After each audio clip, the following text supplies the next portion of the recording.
Bismillahirrahmanirrahim. Assalamualaikum warahmatullahi wabarakatuh. Alhamdulillah hamdan katsiran thayyiban mubarakan fihi kama yuhibbu rabbuna wa yardah. Asyhadu an la ilaha illallah wahdahu la syarikalah wa asyhadu anna Muhammadan abduhu wa rasuluh.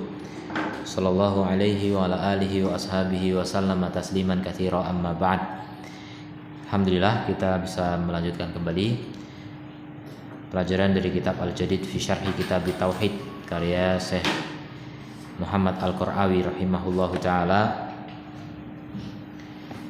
Dan sekarang bab tentang manjaa firruqa wa tamaim. Bukan man ini ya, ma. Di sini man tulisannya.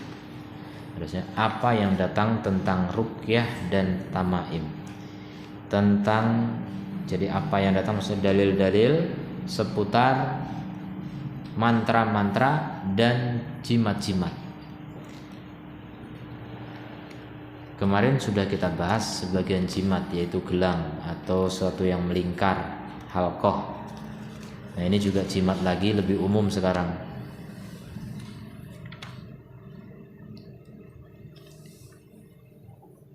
Tentang mantra-mantra dan jimat-jimat. Di sini Syekh Muhammad At-Tamimi rahimahullah taala tidak menjelaskan hukumnya dalam judul, maksudnya tidak dibilang syiriknya atau haramnya atau apa gitu. Karena apa? Mantra itu tidak semuanya salah. Kalau tamaim yang rojih semuanya tidak dibolehkan. Dan yang jelas mantra ya, mantra itu ada yang dibolehkan. Bahasa syar'inya, bahasa Arabnya ruqyah, bahasa kita mantra.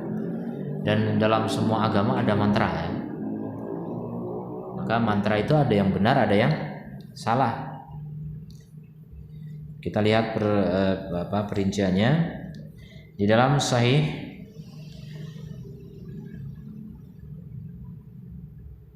yaitu Sahih Bukhari dan Muslim dari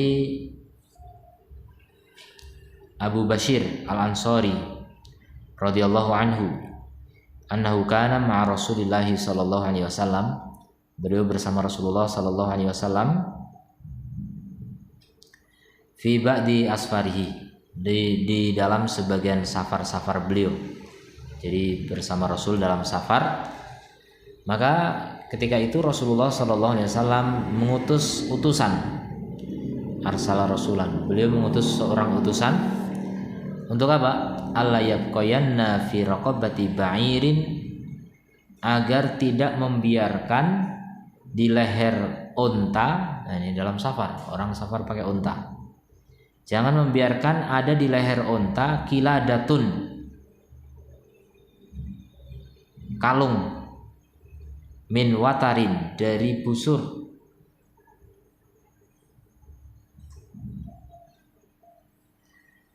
au kiladatan, atau kalung apapun, illa quti'at, kecuali harus dipotong,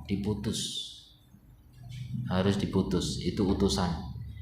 Yang diutus di sini adalah Zaid bin Harithah. Yang diutus oleh Rasul untuk melakukan tugas ini siapa? Zaid bin Harithah.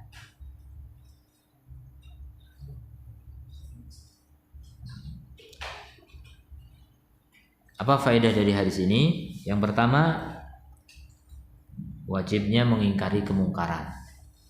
Jadi yang namanya menggantungkan kalung pada unta, baik berupa atau berasal dari tali busur maupun yang lainnya, dengan tujuan untuk menangkal ain. Jadi tujuan mereka tuh untuk tangkal bala, tolak bala, maka itu adalah jimat, maka itu adalah kemungkaran, maka harus diingkari. Rasulullah mengutus utusan untuk memutus itu langsung. Jadi pengingkaran itu kalau yang paling tinggi itu dengan tangan, langsung ditangani gitu.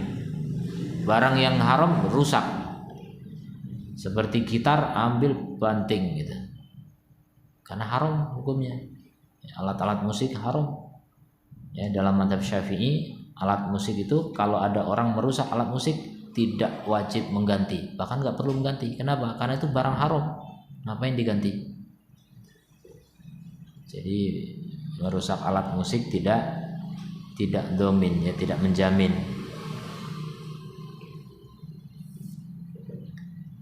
Kemudian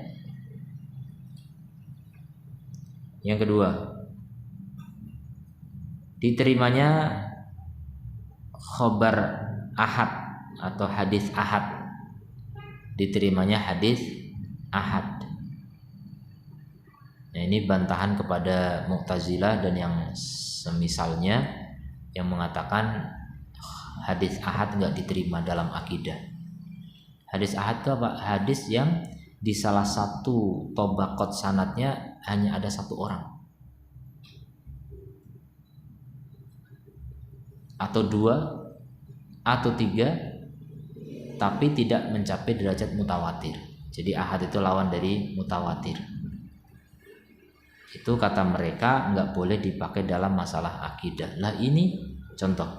Ini Rasul mengutus satu utusan. Siapa namanya tadi? Zaid bin Harithah.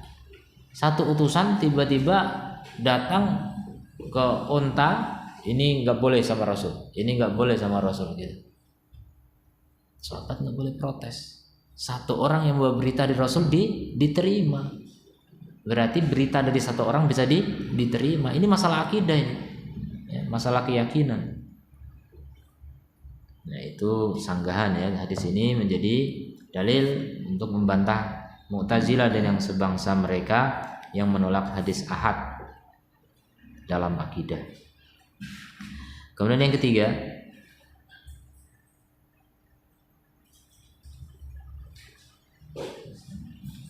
batilnya keyakinan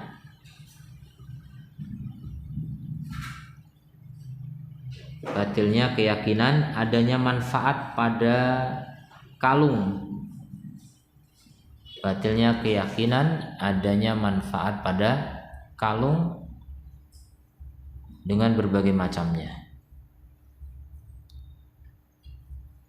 Dengan berbagai macamnya. Maksudnya manfaat rahasia gitu. Kekuatan gaib supranatural. Kalau manfaat lebih cantik ya enggak masalah ya kan. Istri pakai kalung emas ya manfaat lebih cantik.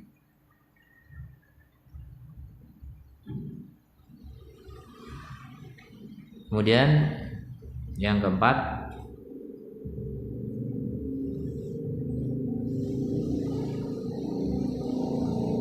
wakil dari imam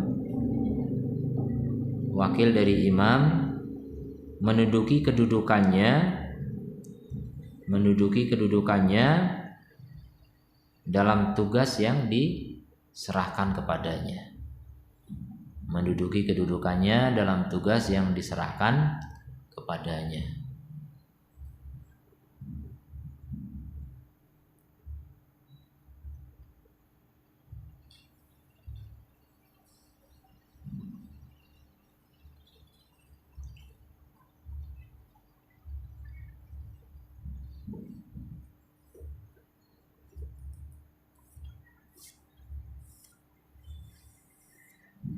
Yang kelima, haramnya memakai kalung dan yang sejenisnya untuk menolak bala. Haramnya memakai kalung dan yang sejenisnya untuk menolak bala. Dalil yang kedua,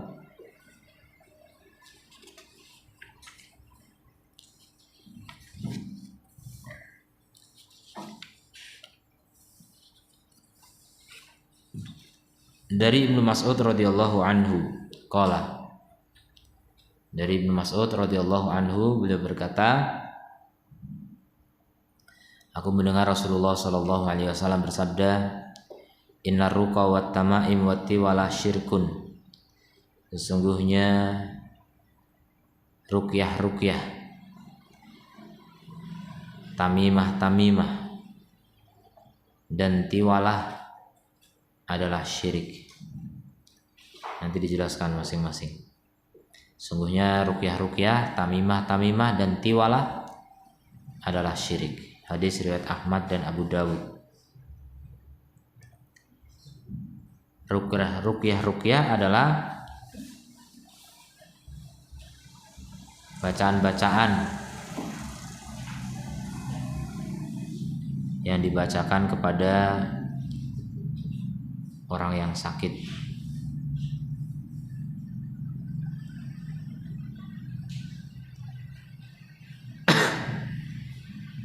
Maka hukumnya dibolehkan dengan 3 syarat. Hukumnya dibolehkan dengan 3 syarat.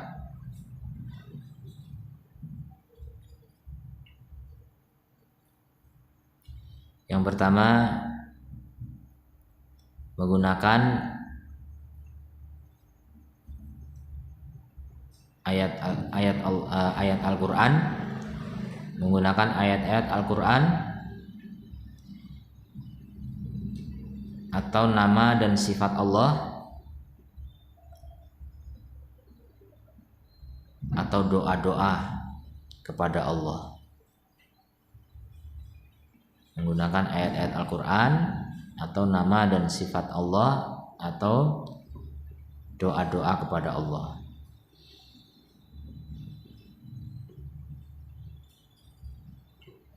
Yang kedua,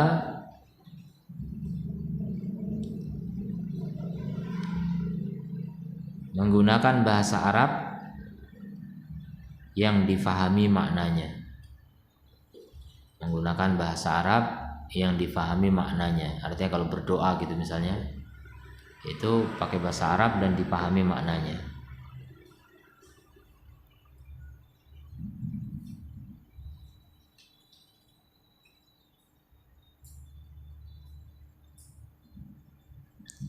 Tiga,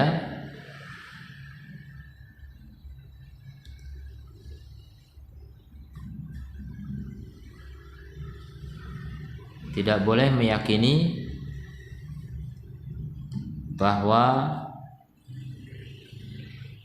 mantra itu memberi manfaat dengan sendirinya. Tidak boleh meyakini bahwa mantra itu memberi manfaat dengan sendirinya.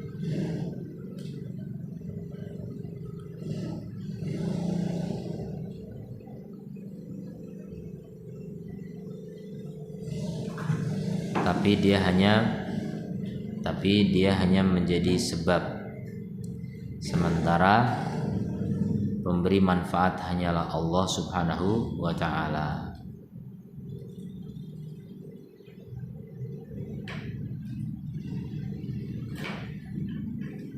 Sementara pemberi manfaat hanyalah Allah Subhanahu wa ta'ala. Itu 3 syarat. Jadi orang boleh saja membaca mantra dengan 3 syarat itu. Adapun tamaim atau jimat-jimat, dia adalah sesuatu yang dikalungkan. Ialah sesuatu yang dikalungkan baik dari kerang maupun yang lainnya, baik berupa kerang maupun yang lainnya, pada anak kecil untuk menolak ain, untuk menolak bala lah gitu biar jelas. Pada anak kecil untuk menolak bala. Itu asalnya begitu, jadi kalung. Nanti berkembang, gelang juga. Pokoknya dipakai.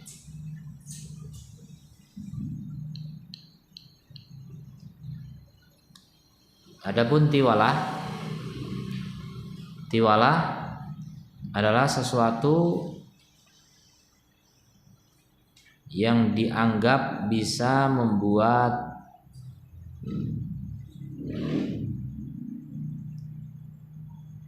istri mencintai suaminya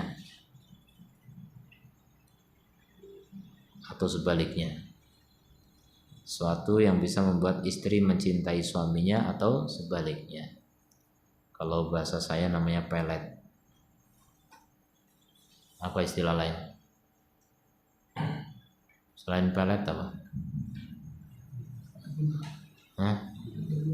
Guna-guna.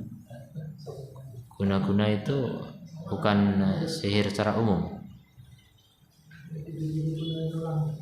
Hah? Pengasihan.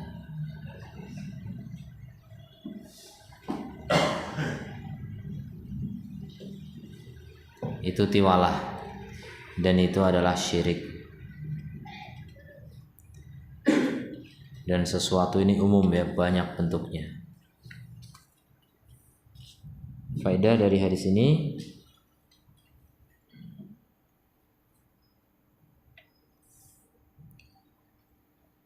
yang pertama haramnya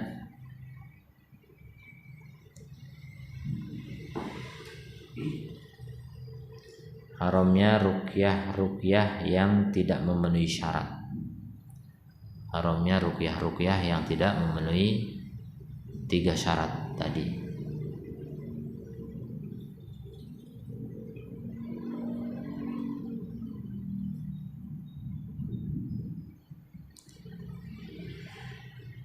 Dan itu bagian dari kesyirikan. Kemudian yang ketiga, jimat adalah kesyirikan. Jimat adalah kesyirikan. Yang keempat,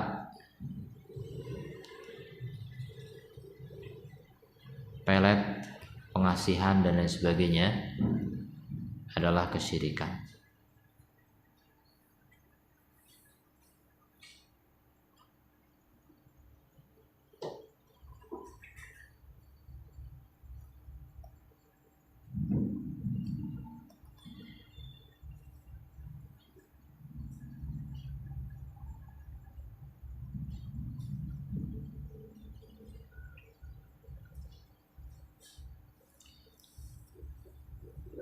Catatan tambahan ya, itu 3 aja faedahnya. Catatan tambahan, ulama berbeda pendapat tentang jimat yang berasal dari Al-Quran.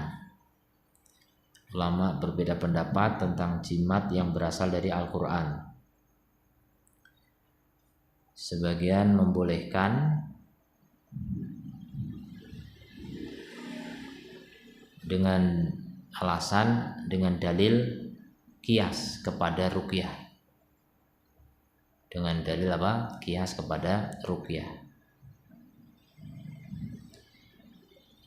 Kemudian ulama yang lain mengharamkan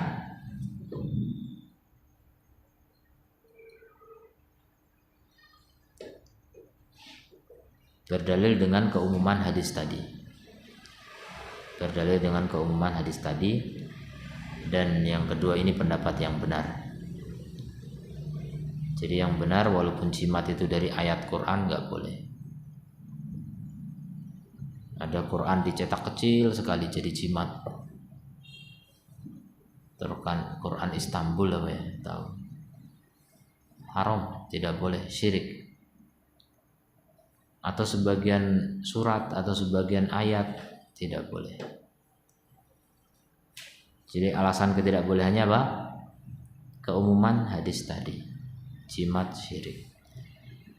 Kemudian alasan yang lain untuk menghindarkan Quran dari ihana, penghinaan. Jadi kalau Quran jadi jimat, mungkin dikalung, ketika tidur ketindih, penghinaan. Ketika apalagi di saku di mana gitu, ini peremehan, penghinaan terhadap Al-Quran. Apalagi dibawa ke WC misalnya, penghinaan. Kemudian alasan yang ketiga, menutup pintu kesyirikan atau menutup sarana gitu, lebih pas.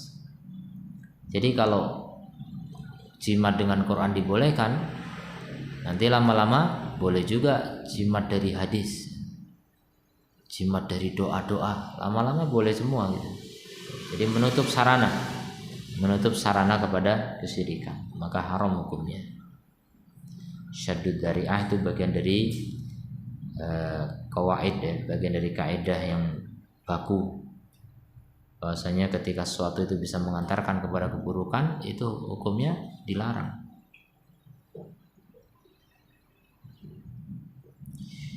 Dalil yang ketiga dari Abdullah ibni Uqaim marfu'an. Dari Abdullah bin Uqaim marfu'an. Marfu'an maksudnya hadis yang bersumber dari Nabi Sallallahu Alaihi Wasallam. Tapi nggak berani mengatakan qala Nabi. Mungkin kelasnya tidak selevel dengan hadis yang qala Nabi Sallallahu Alaihi Wasallam. Man ta'allaqa syai'an wukila ilaih. Siapa yang menggantungkan sesuatu disandarkan kepadanya. Artinya Allah nggak membela, Allah nggak melindungi, Allah nggak menjaga. Disandarkan kepada sesuatu itu. Makanya orang yang bawa jimat itu menjadi orang yang paling sengsara, paling penakut, paling pengecut. Seperti yang terjadi di Indonesia ya, nantang tembak pas mau ditusuk jarum, ketakutan, katanya bisa ditembak. Ya itu penakut sebenarnya. Dukun itu omong kosong. Dukun itu kalau tidak pembual ya cabul gitu. Dukun atau dua-duanya.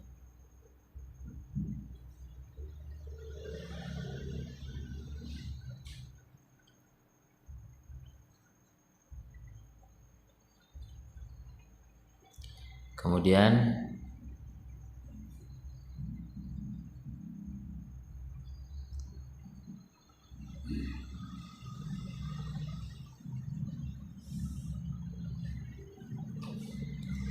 faedah dari hadis ini, wajibnya bertawakal kepada Allah.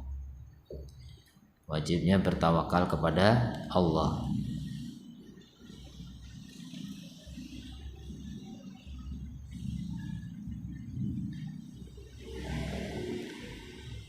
Kemudian yang kedua, barang siapa yang bertawakal kepada selain Allah, maka Allah menelantarkannya. Barang siapa yang bertawakal kepada selain Allah, maka Allah akan menelantarkannya.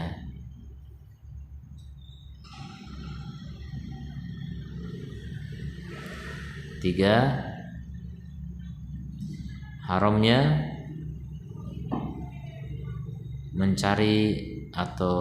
haramnya mencari manfaat dari selain Allah atau haramnya meminta manfaat dari selain Allah.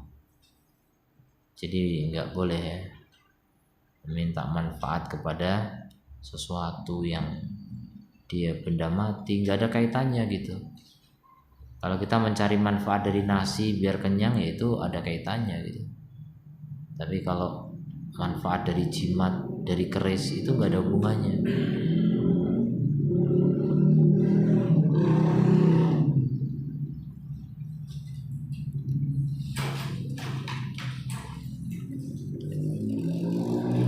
Hadis berikutnya diriwayatkan Imam Ahmad dari Ruwaifi. Beliau berkata, qala li Rasulullah sallallahu alaihi wasallam. Rasulullah berkata kepadaku, ya Ruwaifi,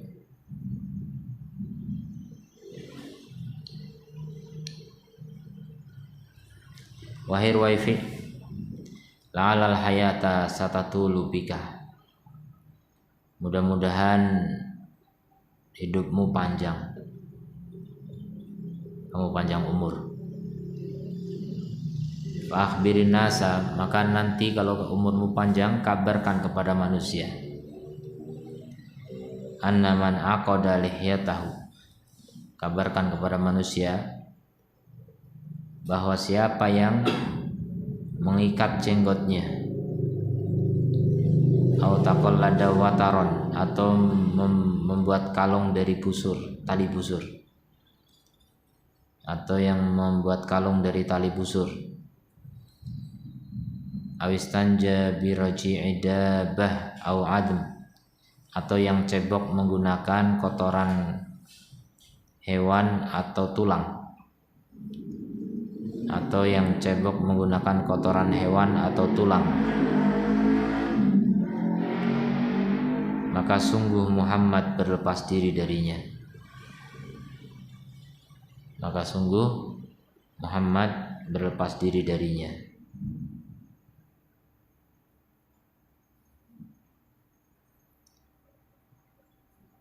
Jadi ada 3 perbuatan di sini ya, yang siapa melakukan Nabi Muhammad barok darinya. Barok itu berarti Nabi Muhammad membencinya, menjauhinya, memusuhinya, memeranginya. Jauh oleh Nabi Muhammad sallallahu alaihi wasallam. Apa saja tadi? Mengikat jenggot, mengalungkan tali busur, dan cebok menggunakan kotoran hewan atau tulang. Mungkin kalau di Indonesia nggak kebayang gimana tuh cebok pakai kotoran hewan. Kalau di Timur Tengah sana, kotoran hewan seperti onta itu seperti batu. Jadi kalau nemu kotoran onta itu di padang pasir, membatu keras karena kering, udara keras. Jadi kayak batu. Jadi kan cebok boleh pakai batu. Nah ini karena nggak dapat batu, pakai kotoran onta. Nah itu Rasul melarang, nggak boleh. Walaupun dia kayak batu gitu, nggak boleh. Tulang juga begitu. Tulang tidak boleh dipakai untuk cebok. Jadi berserak itu di padang pasir, ada tulang, ada macam-macam. Yang boleh dipakai untuk istinja, cebok hanya apa? Batu, istijmar, pakai batu atau kayu boleh. Tapi 2 benda ini dilarang oleh Rasul. Ada sebagian riwayat Rasul memberi alasan kenapa? Karena tulang itu makanan kawan kalian dari bangsa jin. Sementara kotoran hewan itu makanan dari tunggangannya para jin. Jadi ternyata itu makanan mereka ya. Tapi makannya nggak dicaplok, dihirup gitu. Mereka makannya dengan menghirup saja. Makanya ya ini cerita para peruqyah, wallahu alam kebenarannya. Jadi kalau meruqyah kemudian di sekitar situ ada orang rokok, itu jinnya kuat. Dia menghirup rokok, ada kekuatan. Kan menyan ya. Makanya dukun pakai menyan itu. Itu santapannya jin gitu. Ya kalau nggak menyan tembakonya mungkin. Pokoknya kuat. Jadi begitu orang rokok itu disuruh pergi baru bisa diruqyah kena. Nah, apakah ada kaitannya? Mungkin bisa jadi, wallahu alam. Ini berapa peruqyah bilang begitu.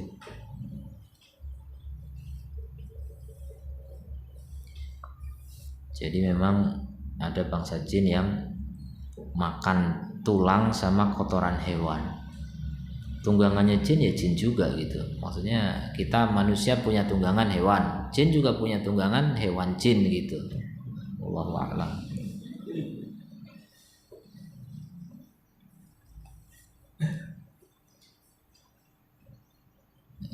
Yang pertama mengikat jenggot. Jadi Nabi melarang mengikat jenggot. Emang kenapa? Karena mengikat jenggot ini biasa dilakukan oleh orang-orang sombong di zaman itu. Para raja ikat jenggot. Saya nggak bisa.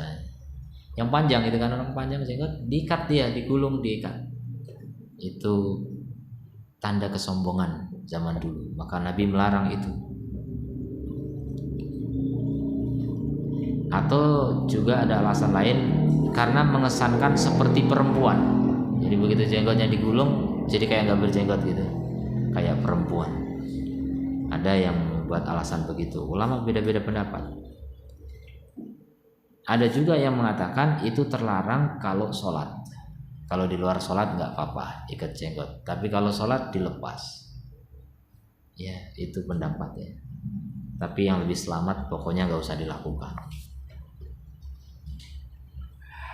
Membuat kalung dari tali busur udah kita bahas tadi hadis pertama ya. Istinja di sini lafaznya istinja. Kalau istinja sebenarnya pakai air, tapi ini pakai kotoran sama tulang. Berarti ini maknanya istijmar sebenarnya. Kalau pakai benda padat itu namanya istijmar. Kalau pakai air baru namanya istinja.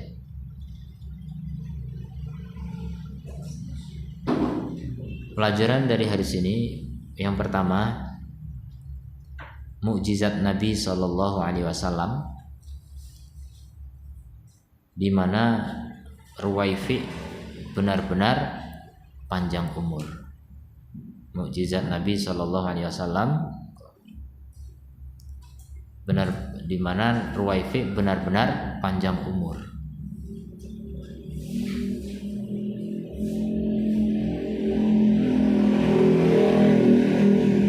Yang kedua, ini juga sama dengan hadis pertama tadi, diterimanya hadis ahad. Diterimanya hadis ahad. 3, haramnya mengikat jenggot. Ini mengikat ini bisa jadi digulung jenggot sendiri, bisa juga pakai karet atau yang lain gitu. Pokoknya diikat. Jadi jenggot nggak boleh digitu-gituin. Kemudian yang keempat, haramnya mengalungkan atau bisa mengalungkan tali busur. Haramnya menjadikan tali busur sebagai kalung, lebih pas. Haramnya menjadikan tali busur sebagai kalung. Karena itu ada kebiasaan jahiliyah menganggap bisa tolak bala. Sekarang mungkin nggak beranggapan gitu, tapi tetap dijauhi. Kenapa? Karena orang awam nggak ngerti, dikiranya itu boleh, ternyata jadi jimat betul. Jadi hal-hal yang bisa mengantarkan kepada kesalahpahaman itu sebaiknya ditinggalkan. Kemudian yang kelima, haramnya cebok dengan kotoran hewan dan tulang.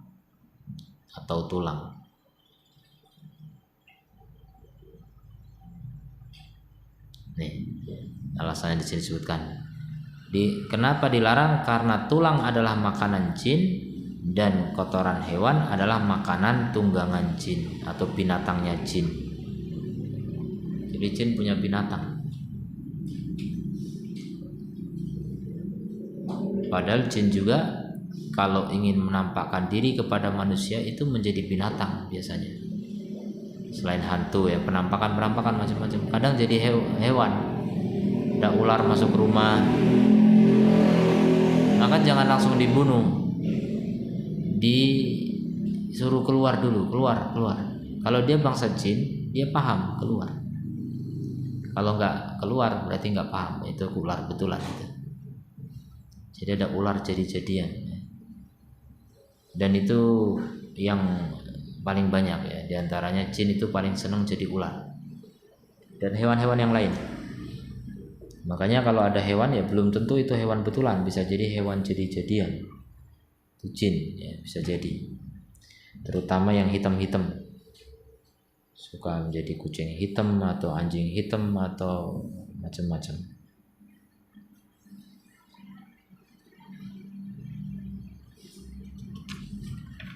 Hadis yang terakhir.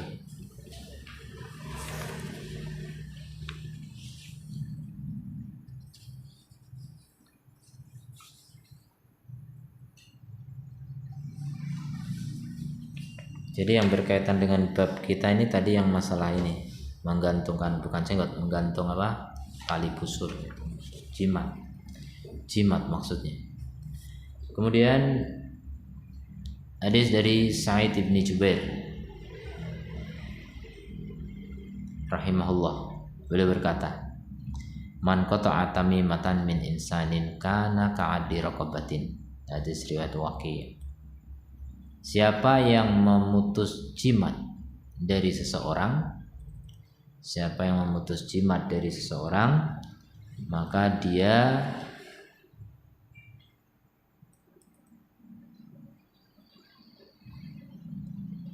maka pahalanya seperti membebaskan budak. Maka pahalanya seperti membebaskan budak.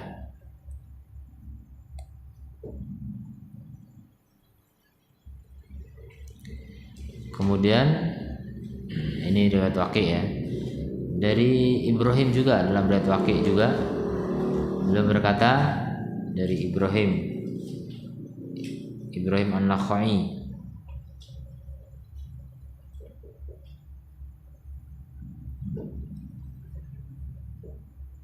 beliau berkata, kanu yakrahuna tamaim kullaha. Dulu para salaf membenci jimat semuanya, dari Quran dan selain Quran. Jadi memang salaf juga dulu membenci jimat, dari Quran sekalipun.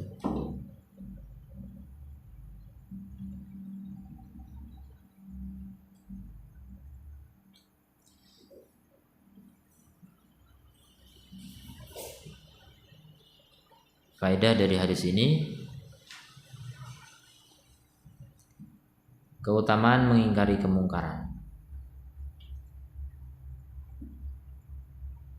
Jadi mengingkari kemungkaran seperti membebaskan budak.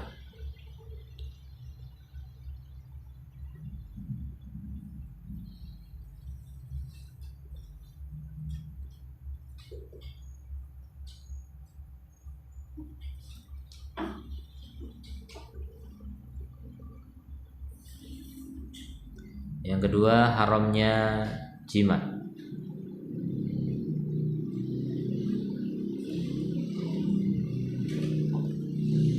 Yang ketiga, salaf mengharamkan semua jimat meskipun dari Al-Quran. Salaf mengharamkan semua jimat meskipun dari Al-Quran.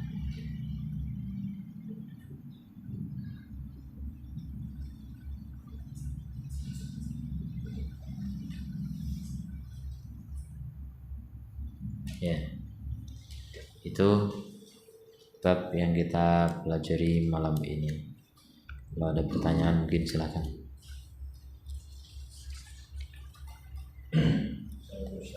Nah, silakan.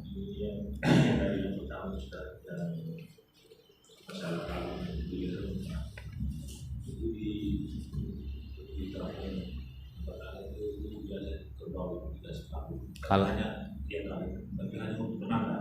penanda ini punya siapa gitu, ya nggak apa-apa. Yang diharamkan tuh jimat maksudnya. Kalau bukan jimat tidak masalah.